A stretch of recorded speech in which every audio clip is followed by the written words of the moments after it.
Hey y'all. So this is going to be a part one. I'll do part two with my mom later on down the line. I don't know when I'll get her on camera, but I'll get her on camera eventually. But I'll start off on my own.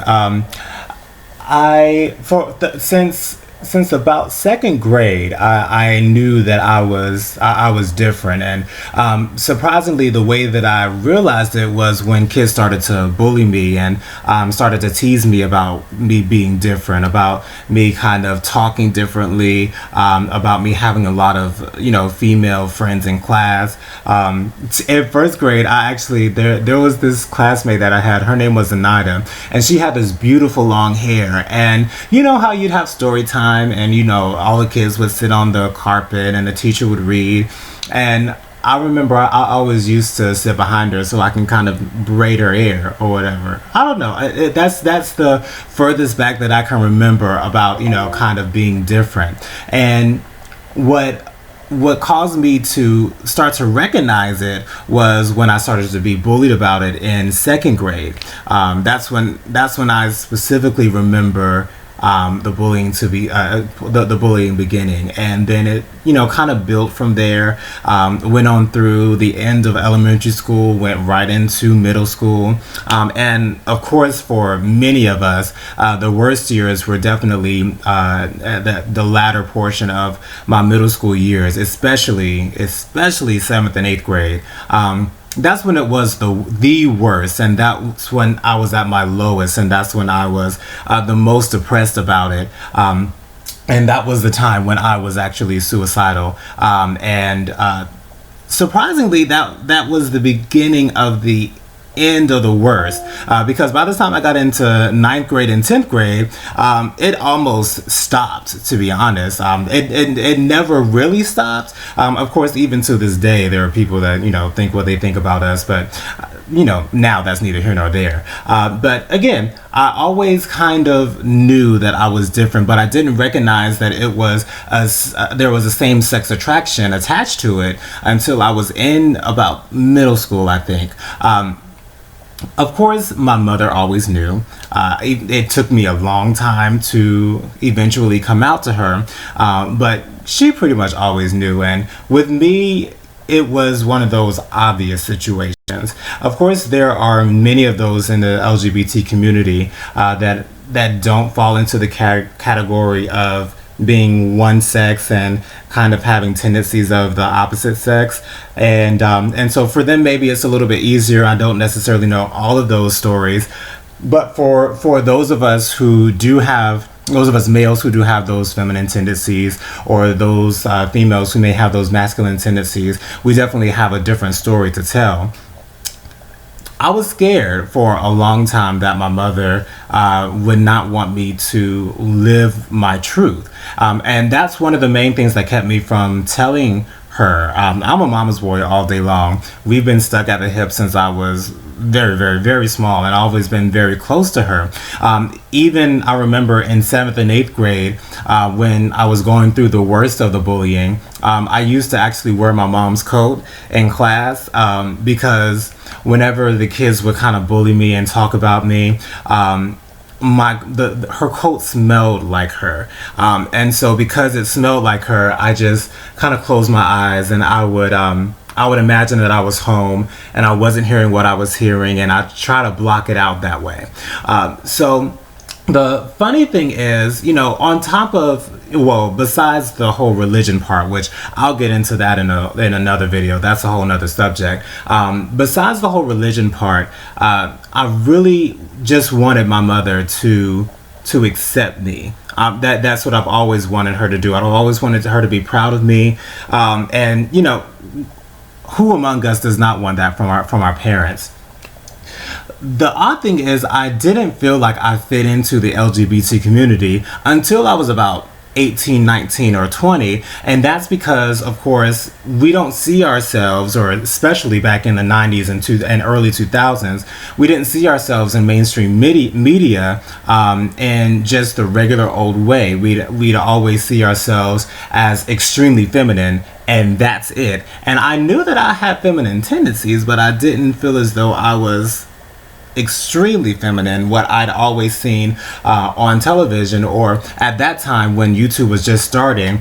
We had our Michael Buckleys and Love B. Scott, and shout out to them. They are themselves. They are individuals in their own right, and there's nothing wrong with them being the extremely feminine and people that they are, and that's great. I just recognized that was not me. It wasn't until I started to watch the Scorpio Show, which you guys probably already know that I'm a huge supporter of them and many other YouTubers as well. But it was Kevin and Mikkel that allowed me to see myself for the first time, because of course I didn't know who was gay back in middle school or elementary school or even high school at the time. So when I saw them, I said, wow, they're gay, but they're not extremely feminine, but at the same time they're not the most heterosexual masculine type of guys. They're like me. And so it was that time that I was actually able to really step into my individuality, and accept who I was, and accept my sexuality, and then make the decision that I was not going to marry some female that didn't know any better, and try to live a lie and have a family. I actually planned on doing that. Lord have mercy, I'm so glad I did not. That would have been something else. But I'm so thankful that I was able to find them on YouTube. Of course I would have eventually been able to do that, but I'm glad that it didn't take me too long. And so I started watching the Scorpion Show around 19, and so it was because of the Scorpio Show that I was able to go to my first Pride event, and my first Pride was Atlanta Black Gay Pride in 2010. And I'll never forget us walking that Sunday in Piedmont Park, and it wasn't anything like sexual or anything type of something any relationship type of situation, but one of the fellow YouTubers that was out there, Simba, Blue Eyed Simba is his name, but I don't know if he still goes by that name now. We all just call him Daniel. But we grabbed hands in Piedmont Park, and we were walking in the park, and I was walking. That was the first time I walked hand in hand with another man, and I felt it was okay. And that was really the catalyst that allowed me to say, hey, I can do this. I can really do this. Like, I can be me and not be worried about what anybody has to think. And then later on, at the time that there was Proposition 8 was going on in California, and so the No Hate campaign, they were doing a tour and having photo shoots across the country. So I decided that I was going to go back to Atlanta in January of 2011 and participate in the photo shoot.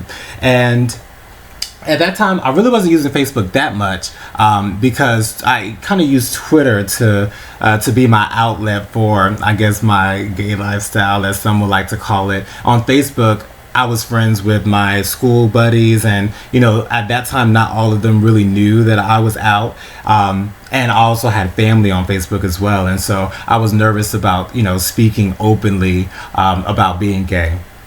But I did mention going to Atlanta for the No Hate shoot. So my sister Jennifer, being Jennifer, she kind of set it up.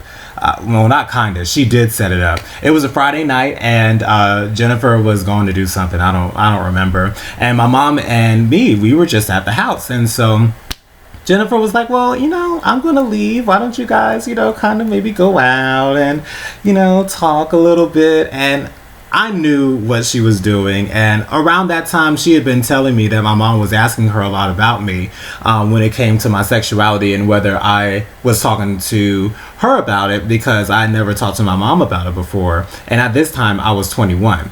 And so later that night we decided we were going to go to the Chinese buffet down the street.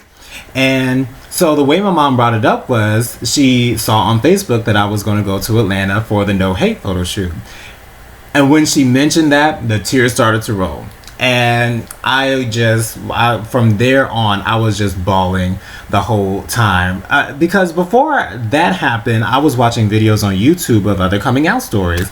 And I was thinking, well, what's the big deal about coming out? The main thing that I was worried about was the possibility of her not supporting me and living my truth. That was the main thing. I knew she knew. I mean, mothers always know. That's the truth. Mothers always know. They may be a little bit surprised or caught off guard a little bit, but they know on the inside. They know their child. So I knew that she knew. That was obvious to me, but I was afraid that she would not accept me for who I was. And of course, thankfully, she does. And I'm so much better for it. And I appreciate her even more. And we've gotten, even closer since then. And I just say this to say that, I know everyone is not in the same situation as I am. We all have, our different journeys, that we all have our different experiences. And not all of us are going to have parents who are supportive in us living our truths. And the only thing that I could say is living your truth will set you free, no matter who supports you, no matter who believes in you, no matter who's going to be embarrassed by you. It doesn't matter. You have to live for yourself, and you have to live for God. And that's the two things that you should be worried about. Whether your parents support you or not, you don't have an obligation to be an example for your parents. You have an obligation to be example for yourself and to be example for God on the earth. And so that's why I will always be a champion for those of you who want to have a personal relationship with God, because when you have that, there's no man that can tell you you are someone else when they're not the ones who created you, right? And so that's going to push you and encourage you to be yourself and live your truth, because that's what God will want you to do. And if you don't believe it, ask him and he will tell you. Yeah, that's pretty much it. That's my story. There's really, nothing, special about it. Well, I mean, it's special, yeah, but yeah. So there's that, and I hope you guys have an awesome day.